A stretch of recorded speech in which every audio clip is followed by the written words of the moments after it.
Today, I've got some Shadow of the Erdtree builds for you for each of the main attributes in Elden Ring, containing some builds you've seen on the channel before with some updates, plus a brand new pure Dexterity build that I'm kind of digging right now. Let's go!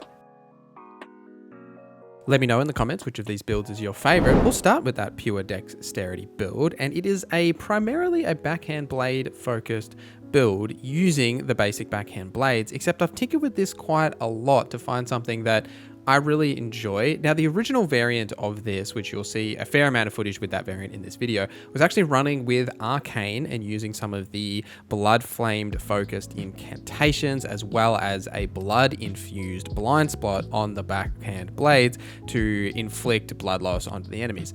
What I found really is that I never really used the incantations, as the blood flame incantations aren't really that great, including Arnsbach's new one, which is quite disappointing. So I ended up changing this and tweaking it to lean exclusively into the Dexterity, because when you make blind spot the Ash of War keen, you will get S Dexterity scaling. So essentially here you can just dump all of your points into Dexterity, gain all of that extra attack power, and then use greases to buff your armament with those different status effects anyway. So that's sort of what I've gone with for this overall build. Now, if you don't know, blind spot will have you essentially do like a bloodhound step behind the enemy and then attack from behind. Now, the benefits to this is it does have some invincibility frames, so you can use this absolutely to dodge attacks, which is primarily the way you'll use it. This really excels at any humanoid enemies that you'll face throughout Elden Ring, whether it be in the DLC or the base game, because you easily flank them and hit them from behind. It does stagger a lot of enemies, so you can stagger them with that attack to knock them out of attack animations.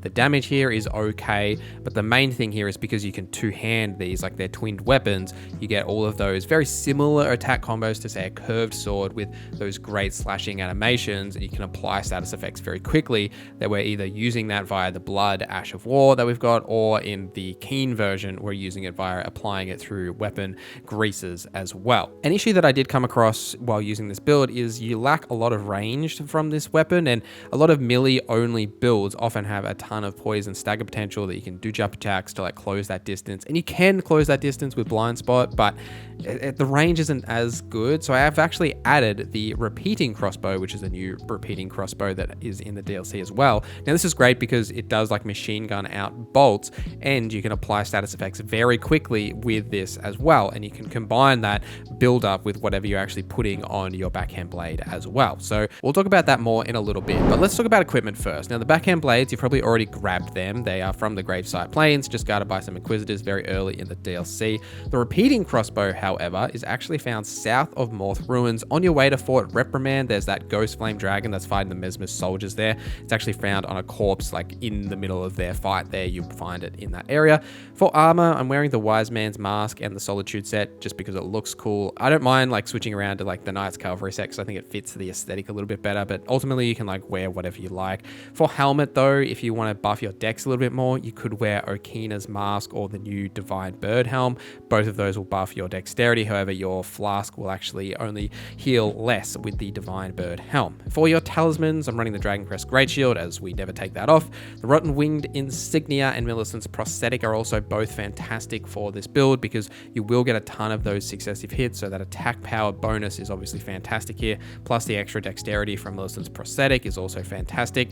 For your other options, there's plenty you can play around with. The two-handed talisman I do like in this build a little bit as well. The Lord of Blood's Exaltation, if you're running like Blood Grease. Same goes for the Poison and Rot talisman if you're running, say, Poison or Scarlet Rot Grease, which I actually do like to do a lot as well, like especially using, say, the Poison Bolt arrows, or even just like using the Scarlet Rot Grease. Like Scarlet Rot's a fantastic status effect in the DLC, so using the grease there to apply that to enemies is really solid as well. I don't mind also the two-headed turtle talisman, though you'll find in attributes here we are buffing our endurance a ton, so it's less required, but any extra additional endurance is never bad in any sort of melee focus build like this. Plus, you could also go the Great Shard of Alexander for the extra blind spot damage, is also a good option. Speaking of those attributes, we're running 60 vigor and 50 endurance to hit those soft caps, as well as about 30 mind, which you don't really need a ton part of mind for this build. Like blind spot's very cheap. I've just put a few extra points in there because we are using the repeating fire from the repeating crossbow. So that is sort of why we've lent into that way a little bit. And then I'm sitting at 90 dexterity, which you can get a little bit higher if say you're using one of the helms we mentioned earlier. Unless it's a prosthetic, you can get it pretty close to 99, or you could just max it out if you wanted to as well. Then your other stats are pretty unimportant. As long as you're hitting the 13 requirement for strength, you're pretty much set there. Let's cover some tips for running this build, as there's a fair few things you can tinker with here. Firstly, buffs, right? Radahn's Great Rune is fantastic for this build for the extra FB, HP, and stamina, as it is in basically every build, let's be honest. I'm also running the Thorny Cracked tier in the Wondrous Physique for the extra successive attack power damage, as well as the Dexterity Not Crystal tier for the extra dexterity for a little bit extra attack power there as well. Definitely switch that one out to the Upper Line Hard tier if you do want that damage negation for some of the tricky bosses in the DLC. Also, I am using a Golden Vow dagger in my offhead as well for the extra attack and defense, because you've got the extra equip load to use it, so may as well. Otherwise, here I did mention the Arcane variant that I was running with the Blood Ash of War, which you absolutely can totally do instead of running like the weapon armaments via greases, right? Like you can totally do that. Either option is completely fine here. I just found that this option, which has a little bit extra attack power, you do lose the flexibility of running any incantations, but you get that overall benefit as well. And I'd like the flow of using, say, this specific crossbow that can apply status effects from ranged, and then following up in melee range to say either like guarantee we're applying that status effect or just giving a bit more range, because you will come across enemies that blind spot absolutely does struggle with. So having an alternative option here like this crossbow is really beneficial. Like something like the hippo is a great example, because these larger enemies, you can't blind spot behind them. And also when you use blind spot to dodge attacks, right? Like for the hippo, if it's just like slamming itself on the ground, it's really hard to actually, for blind spot to invincibility frame you out of that, because by the time it ends, you're like clipped by that damage. It's often better to roll out of those massive attacks. But just like humanoid enemies, like you absolutely destroy throughout the DLC and the base game, like no issues at all, right? It's just that having that alternative option via the crossbow or via incantations, if you go that route, is definitely valuable to have for those sort of encounters as well. And if you want to stock up on blurred bolt arrows, which apply blood loss, which is the main one that I typically lean into for the crossbow, right? Like you can essentially apply blood loss with one full hit of the repeating fire Ash of War on the repeating crossbow.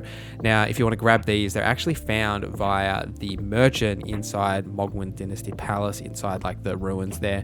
You'll be able to locate him and buy a bunch of these if you do want to buy some of those, or you can just run any other arrows you like as well. Like the poison bolts, I'm also a fan of here for the damage over time once it has been applied, right? Like you can sort of apply it from range and then jump into the melee range, either, you know, use Scarlet Rod on your blades or blood, what have you, right? You've got a lot of options there that you can also play around with. But let's move on to the strength build here. This is different for our strength build. We're using the thrusting shield. This is a pure strength build.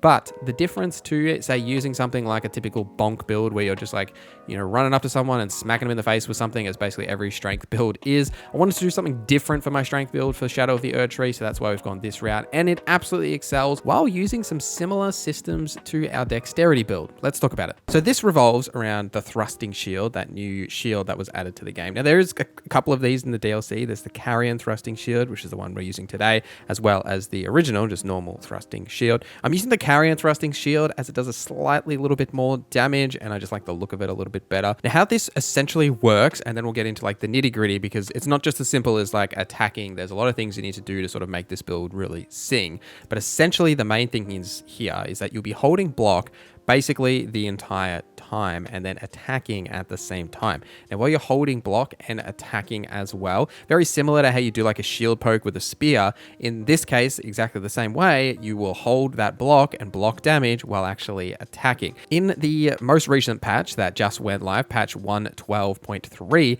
they'd actually fix a bug where successfully guarding while attacking using the thrusting shield weapon type could consume less stamina than intended. So essentially what was happening there is that you won't be consuming stamina if you were attacking at the same time that their attack hit. You would only consume stamina for your actual like attack swing and not for like blocking. So they've definitely significantly increased the amount of stamina it takes to use the thrusting shields in this way. But all it really requires now is just like smart stamina usage, and you can absolutely still really sing with this build. I'm combining it with some incantations as well as some weapon greases and other buffs that are relevant to certain certain encounters to increase the overall damage we're doing, plus a few other things. And we may as well start getting into those nitty-gritty details, starting with the equipment. Now, obviously here we're using the Carrion Thrusting Shield. To get this thrusting shield, it's located at the back section of the storehouse, basically from the back storehouse side of Grace. It's just up the way a little bit past that. You'll need to defeat a Fire Knight and it will actually be there for you to pick up. Now, one thing to note here is that this shield doesn't have 100% physical damage negation, so you will take a tiny little bit of chip damage anytime you block.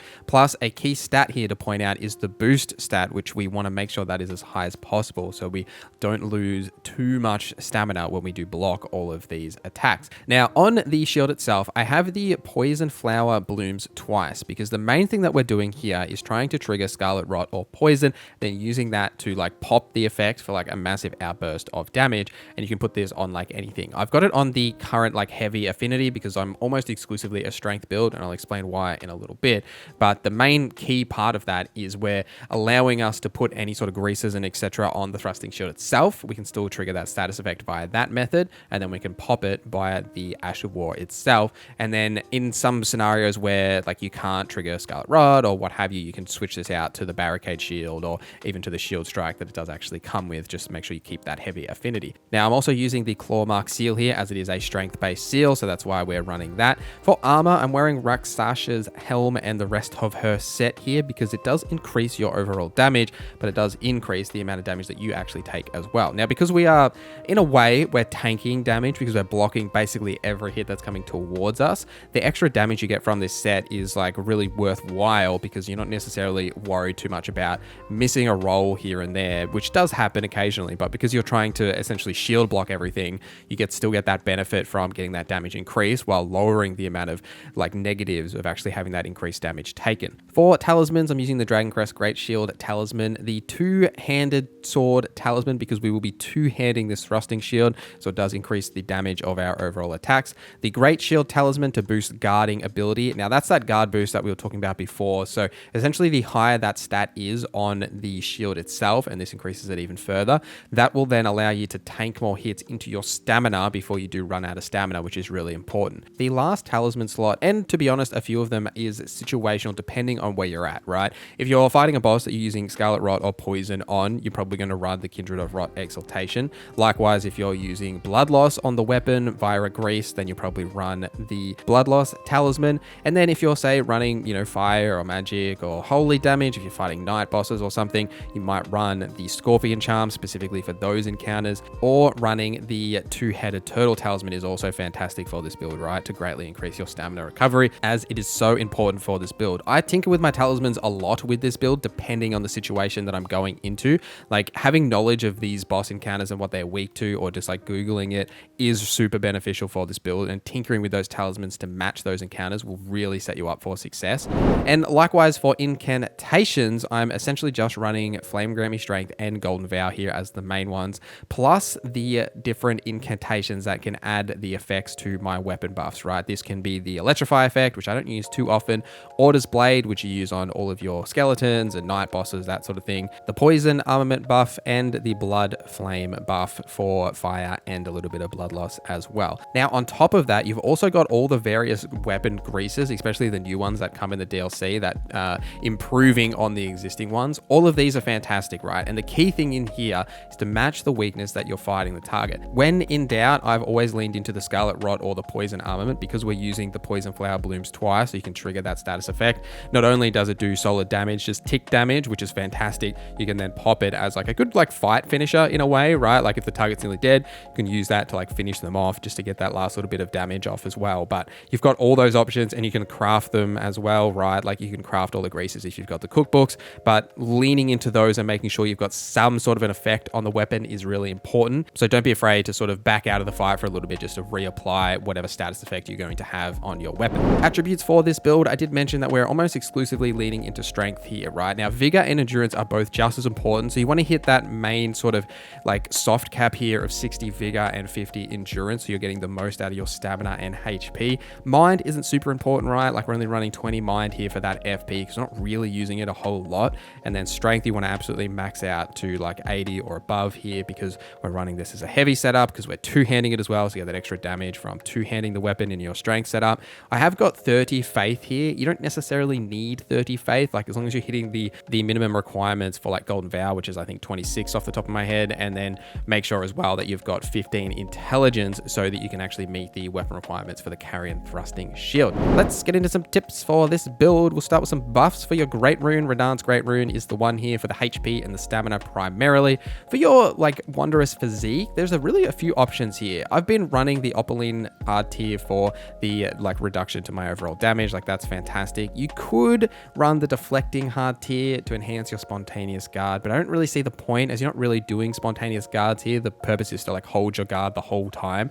And then otherwise I would definitely be using some of the stamina ones, whether that be the green spill or Viridian, what have you, some of those that I would definitely be running here. And then obviously the flame grant me strength and golden vow buffs, and then you're getting a weapon buff as well, whatever you're putting on your weapon. So make sure you do all of that before you enter the arena. Then you'll enter the arena and then you're basically set to go, and then just reapply especially the weapon buff as that fight goes on. I wouldn't worry too much about flame grant me strength and golden vow unless you've got the time to, but the weapon buff you definitely want to keep active for those status effects. Now speaking of those status effects, it is like the most important thing that regardless of what you're fighting, you're actually using a status effect on this weapon. It's what really makes it sing. The overall damage on like the poke isn't exceptional, but the trade-off here is that you just essentially get to stand there and hit them, right? Now, because you can do that, you will stagger enemies quite often. Like I've noticed on certain bosses that because you can just stand there and tank those hits and keep poking away, the stance or poise damage on this is actually pretty solid. So you will definitely break stances that way. And then having the effect of being able to apply status effects will significantly improve the overall damage that this does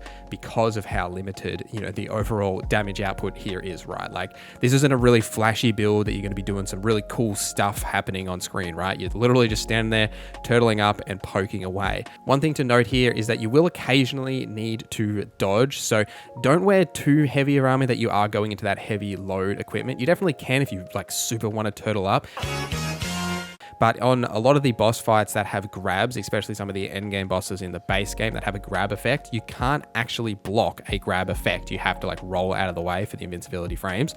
So just keep that in mind that when you do see those like wind up for the grabs, that you do actually get out of the way because you can't block it. And that's a little trick in your mind to like think about, because you know you sort of get used to just being not invincible, but just like holding your shield and be like, oh, it's fine, I can tank this, no worries. But then those grab effects you can't actually avoid. So just make sure you do get out of the way for those. And likewise for some of those bosses that have like really massive heavy hitting attacks, Malakath is a great example here. Like maybe switching up your Ash of War to something like Barricade Shield so you can actually tank some of those hits. Malenia as well, it's definitely more valuable than obviously running, especially for Malenia, running Poison Flower Blooms twice, because you know you can't actually Scarlet Rot her and she has very high poison resistance as well. So you've got that flexibility to switch up the build in that way. The Moonveil Katana is definitely my favorite weapon in Elden Ring, but I'm really digging the new Starline sword, and that's what we've done with my intelligence build here. We're leaning into a brand new magic katana while still having access to essentially all of the best spells in the game. Let's talk about it.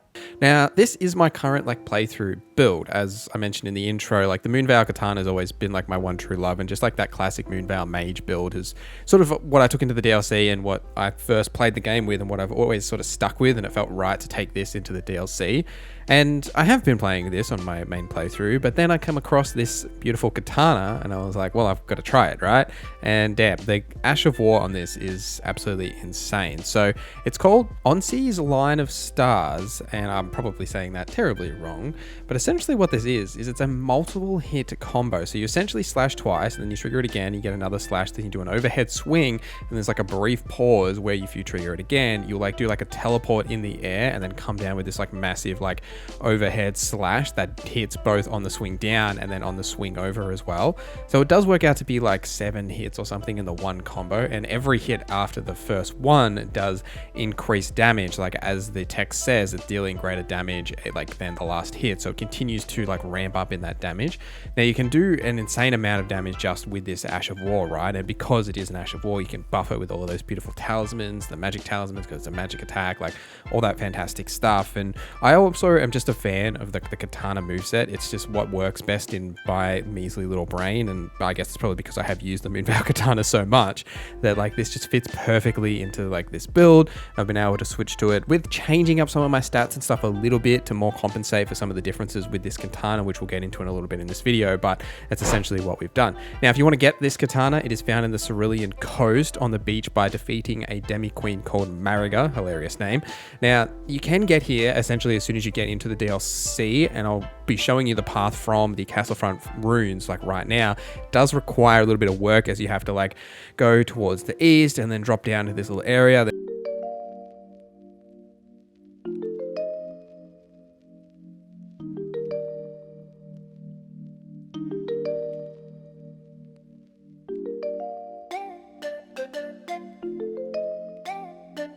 And go through this cave.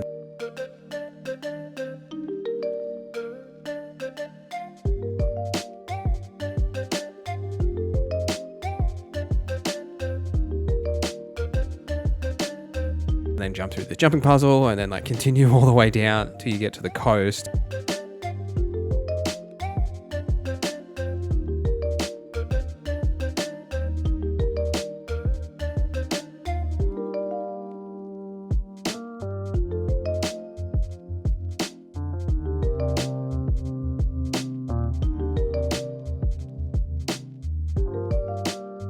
Once you get to the downstream side of Grace, hug the right wall and like follow that pathway past the Wicker Man, and you'll see the gap that'll allow you to get to the Cerulean Coast.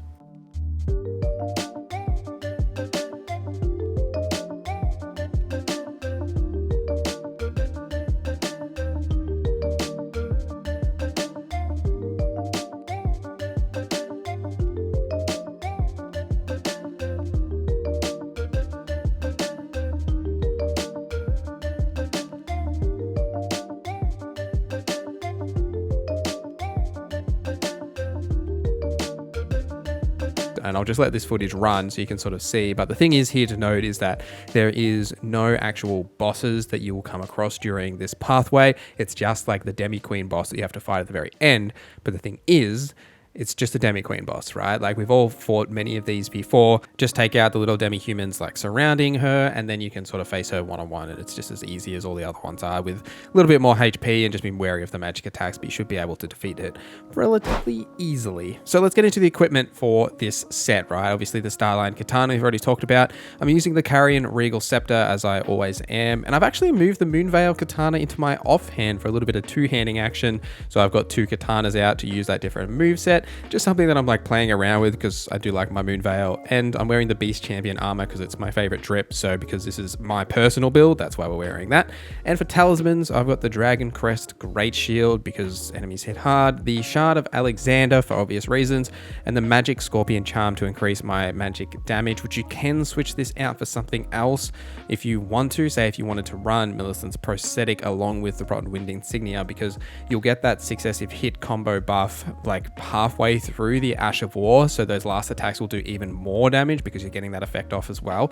So you can switch to that, or you could run something like the Filigree Green Crest, or one of the newer talismans that were added as well. You've got a few options there, but I would definitely be running one of these successive hits talismans for that extra damage as well. Moving on to the spells, I'm using the Night Comet because it's my favorite spammable intelligence spell, and I've been tinkering around with the Glint Braid Trio, which I don't love it, but I don't hate it. It's not bad. It's all right. The Great Blade Phalanx is always in my intelligence builds because of its amazing potential and poise damage to knock enemies down as well. You don't get that same like combo you get off with like the Moonveil Katana's Transient Moonlight, but it still does deal a solid amount of stagger as well if you do want to run that. And I'm also using Rani's Dark Moon for the magic damage negation. It's a fantastic fight opener. Like you don't get as many buffs in an intelligence build, and I always just like having Rani's Dark Moon to remove some of that magic damage negation that enemies have, just so that my attacks do a little bit more damage. And then I am running Undula's Moonblade if I do want to then trigger Frostbite on top of that, right? Because you get a little bit of build up from the Dark Moon, and then a couple of Moonblades will then get you a Frostbite trigger as well if you wanted to go that route. For attributes, I've got 50 Vigor and 30 Mind, though you can get a little bit more Mind if you choose to. I just feel like I don't need it for this build. And for Endurance, I've got 40 because you can't go wrong with extra stamina plus equip load when you're playing around with weapons. For Strength, you don't really need Strength, and Dexterity is what the Starline Katana mainly scales with. So I have got 55 Dexterity here, though I am hitting that breakpoint for Intelligence intelligence at 68 because I do want the Rani's Dark Moon. So I have bumped a lot into intelligence. The scaling there is very similar between the Moonveil and the Starlined Katana. It's just that the Starlined Katana slightly leans more dexterity compared to the Moonline. Like you can actually see in my armaments list on that screen that I'm doing slightly more damage with Moonveil compared to the Starline because I've got more of that intelligence. But it's very similar and negligible. But if you do want to change your build up a little bit and min-max it by getting more dexterity, you absolutely can. But that's what I've chosen to go with for my general setups there. And then tips for this build for buffs. I'm running Radahn's Great Rune for the extra HP, FP, and stamina. In my Flask of Wondrous Physique, I've got the Thorny Cracked tier for successive attacks damage buff, as well as the Magic Shrouding tier for the extra magic damage from doing the Ash of War, and then a Golden Vow dagger because why not? So you get the 3 sort of combo to start the fight, and then as soon as I enter the combat arena, I'll then use Rani's Dark Moon for that magic damage negation, and then you can start the fight. But for general like combo usage here, like you may miss some of the attacks, but I would just keep the combo chain going because you do get a bit of a gap closer from like the last teleport when you come down to slam, and that is the attack that does the most damage.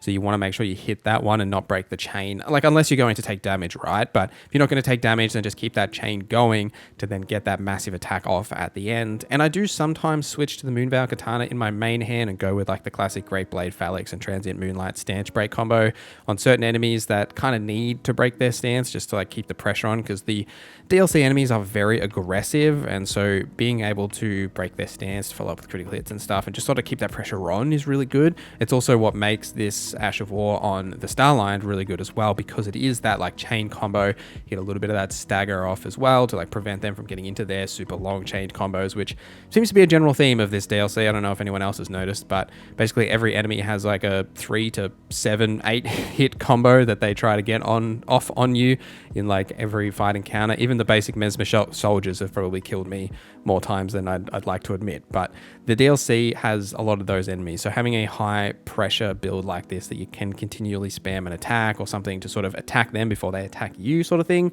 is obviously really good. For the other half of our spell users, for incantations and faith users, we're using the Barbed Staff Spear to lean into its fantastic Ash of War that weirdly does bleed build up on a wholly only damage attack. Let's talk about it. So the Barbed Staff Spear is what we're talking about today. Now this is a great spear that does physical and holy damage, though for the most part here, you're really just focusing on the fact that it does holy damage.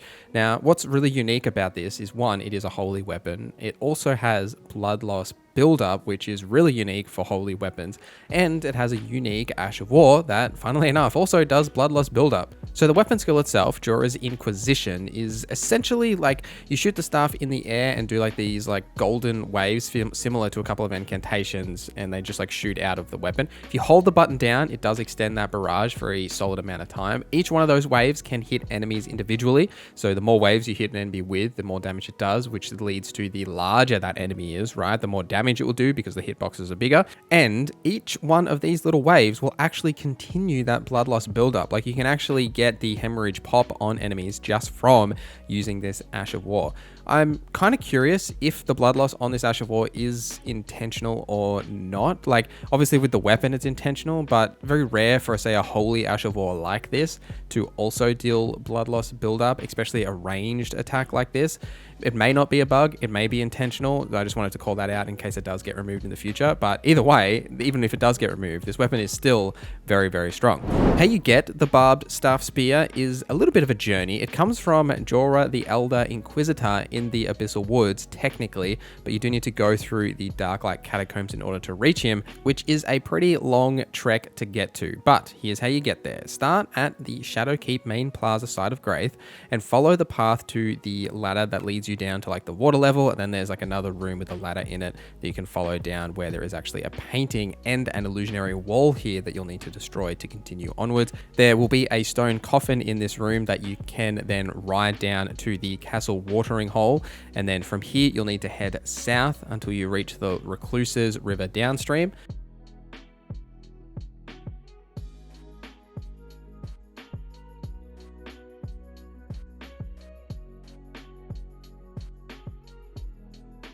Once you're at this location, look for the graves on the cliff and climb your way down. Just don't fall off like I did the first time. Then head to the next cliff face and do the same thing. Hug the wall once you do reach the bottom, and you'll eventually reach the Darklight Catacombs. You'll need to work your way through this entire catacombs when there's some good loot in here, by the way, as well. Once you get to the very end, you'll then be able to fight Jorah, the Elder Inquisitor, and receive the barbed staff spear after you defeat him. For your equipment for this build, we're obviously using this great spear. I'm using the Erdtree seal, which has the highest faith scaling. Because this weapon primarily just scales with faith, we're using a seal that replicates that aspect as well. I'm also running a shield here just in case I want to do a little bit of poke, because it is a piercing weapon, so you can keep the shield up while still poking with the weapon. Any armor here also will do. I am wearing the Crucible Knight set as I think it fits the aesthetic of the weapon. For your talismans, the Dragon Crest Great Shield talisman, the Shard of Alexander is perfect for this because of the extra damage on the Ash of War. I'm also using the Holy Scorpion charm here for the extra damage of the holy damage, as this weapon mostly does holy damage. The Lord of Blood's Exaltation, I'm in two minds about, because like obviously, right, we're doing blood loss build up and you do get that effect pretty often, so you get that additional like blood loss pop, which increases your attack power. However, because for the most part you are standing a little bit away from enemies, I've noticed a couple of times when the blood loss trigger actually happens that the Lord of Blood's Exaltation doesn't actually trigger itself to increase my attack power, because I'm like too far away when the hemorrhage effect goes off. So it's just something to think about. Like, definitely use it, and if you are using it, make sure you stand close enough to the enemies to get it to pop, but it is something I actually have noticed. As an alternative, you could run the Crusade Insignia to buff your attack power after defeating enemies. The Carrion Filigreed Crest is obviously great here as well to reduce the cost of the FP. Flock's Canvas Talisman, if you want to lean a little bit more into the incantations that we're about to get into, or say like the Two-Handed Sword Talisman isn't a bad option either. Like, it doesn't affect the Ash of War's damage, but just like your basic two-handed attacks that you're going to use if you're two-handing this weapon, right, you will get the benefits from that. And plus, like, it does do solid amount of damage and the blood loss and stuff just from the weapon itself. So there's a bit of like options there, but I would stick with the Lord of Blood's Exaltation or something, maybe a bit more damage negation for the DLC, as long as you are getting that trigger effect actually occurring. Also, if you like what we do here, consider hitting that like button or subscribing, or the membership program. For just $1, you can get early access to videos like this and all of my other guides, build videos, and those cheeky long form essays we do. Plus, there are other benefits like members only channels in the Discord, merch, and more. So if you like what we do here, please consider hitting that join button or subscribing, as it helps me more than you know. But enough of that, back to the video. Because of all this faith, we are going to use some incantations. Now, Flame Grant Me Strength and Golden Vow are obviously fantastic in any faith build, and that is the same for this one as well. I'm using a few of the newer incantations here that fit the aesthetic of, say, the weapon, like the Golden Arcs and Giant Golden Arc. Golden Arc comes from Morth Ruins. In the section of Morth Ruins where you can actually drop down a hole, there is a chest in there that contains the Golden Arcs. This incantation is pretty solid. You can charge it up. It does deal a decent amount of damage.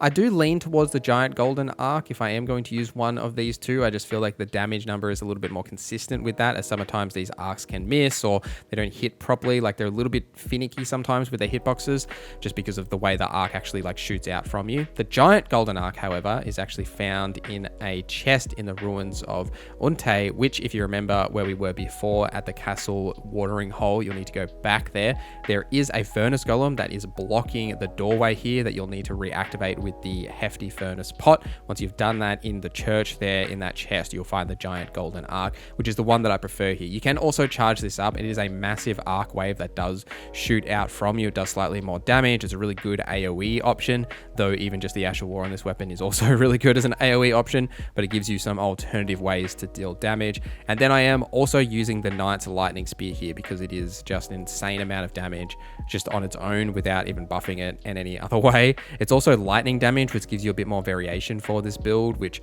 we'll touch on in a little bit about some of the resistances that a lot of the enemies have for holy, but having an option to deal a different type of damage in this way is definitely valuable to have, and just the damage numbers on Knight's Lightning Spear is pretty gnarly anyway, so you definitely want to use that anyway. Now, this comes from the Scorpion River Catacombs. Now, in the massive room that has all of the spiked like traps that like fall down. Where the Deathblight Eyes dude is, it's actually behind him. Now you can get there either via climbing on top of the spike drop traps or via a ledge, which is like to the wall side near where he is located. You just essentially need to go behind there, and then you'll be able to find the incantation there. Attribute wise, I'm running 50 vigor, 35 mind, 40 endurance. Now you don't really need strength or dexterity here for this build. Like, even though the weapon does say it scales with strength and dex D, it really barely does at all. It's almost exclusively faith scaling, so I've pumped any spare point I have into faith to get that as much scaling as possible because of all the holy damage this weapon does as well. And some tips for this build. Buffs wise, we're using Radahn's Great Rune for that FP, HP, and stamina buff there. Flame Get Me Strength, the Golden Vow incantations, and the Holy Shrouding cracked tier in my flask as well to buff holy tax even further.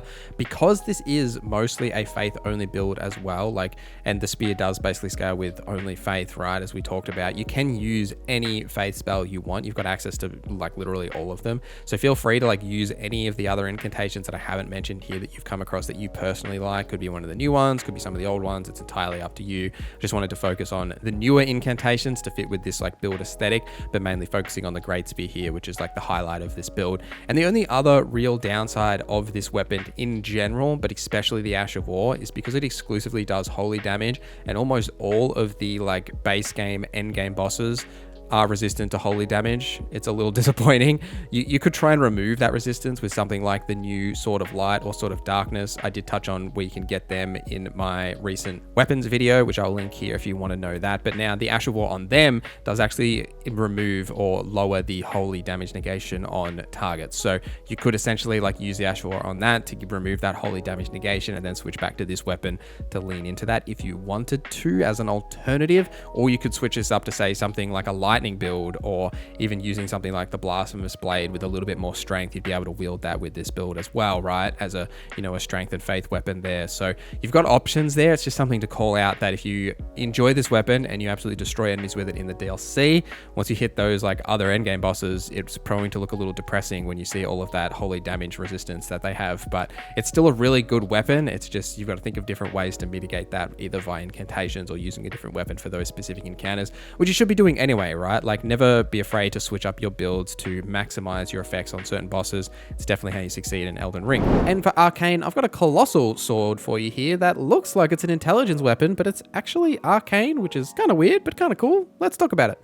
So the Ancient Meteoric Ore Greatsword, now before we go into some details, it bothers me so much that in Elden Ring, there's so many weapons that have like the name of another category in their title, right? This is titled the Ancient Meteoric Greatsword, but it's actually a colossal sword. The same thing is true for the actual Greatsword, which is a colossal sword. It's not a greatsword, which is its own category. So just, you know, minor pet peeve aside, this weapon is great. The White Light Charge is what really stands out here as its Ash of War. You have a massive like gap closing ability that then does like this white light explosion if you trigger the effect again. What's really interesting about this weapon, not only is that it does magic damage, but it doesn't scale with intelligence. It primarily scales with strength, very closely followed by arcane, and it also doesn't have any blood loss buildup, which is really interesting for a weapon like this. And it's one of the best parts about the DLC is getting these weird hybrid weapons and really unique in this way. Like, this is an incredible colossal sword in its own right, because colossal swords are fantastic for all of that poise damage to like stance break, follow up with critical hits and stuff, but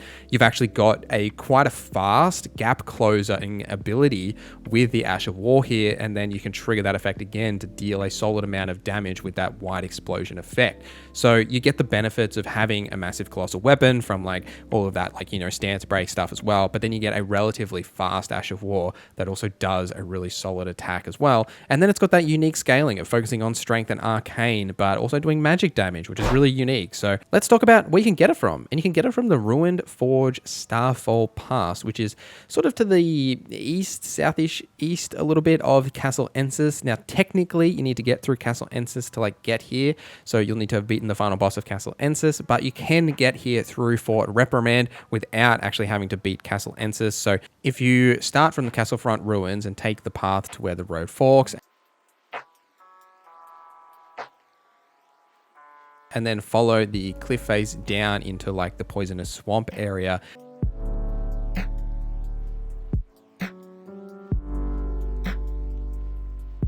then follow that path all the way up. Just before the Elder's Hovel, you'll actually see a Spirit Spring, which is locked. You can then unlock that Spirit Spring, use it to jump up, which will take you behind the Fort of Reprimand, which takes you up into that next area of the map after Castle Ensis, and then you can just like follow the path all the way to the Ruined Forge of Starfall Past. Equipment for this build, we're obviously using this greatsword. I'm using a Golden Vow Dagger for the attack and defensive buffs. I've also got the Sacrificial Axe in my offhand for the FP regen here. Now, it's just an empty slot, right? I am actually two-handing this weapon, but because the axe is technically equipped, anytime you defeat an enemy, you'll get that little bit of FP regen from the Sacrificial Axe. Whatever armor you want to wear here, like I'm wearing the Knight set with the Solitude set just because it looks fresh. I covered where you can get both of these in my recent armor video, which I'll link here for you guys. And talisman-wise, I'm using the Dragon Crest Great Shield, the two-handed talisman for the extra damage while two-handing, because we are two-handing right now. This doesn't affect your weapon's skills, only your normal attacks, right? So just any of your light, heavy attacks, jump attacks, all that stuff. The Shard of Alexander for the weapon skill damage is obviously fantastic here. And then the last slot is a little situational. I would suggest you to mix and match depending on the situation. I do like the Blade of Mercy here to buff your attack power after critical hits, because you will get plenty of those. The Crusade Insignia as well to buff your attack power after defeating enemies is good when you're just like out exploring and defeating enemies. The Magic Scorpion Charm isn't bad as well to raise your magic damage of this weapon. The Claw Talisman enhances your jump attacks, which, you know, is also good for this build to like slam down that massive greatsword onto enemies. Or even the two-headed Turtle Talisman I've actually used for certain encounters as well, because you do chunk up a lot of that stamina with this weapon. So getting some of that stamina recovery back is also fantastic as well. And I did cover where you can get all of these new talismans in my recent talisman video as well, which I'll also link here.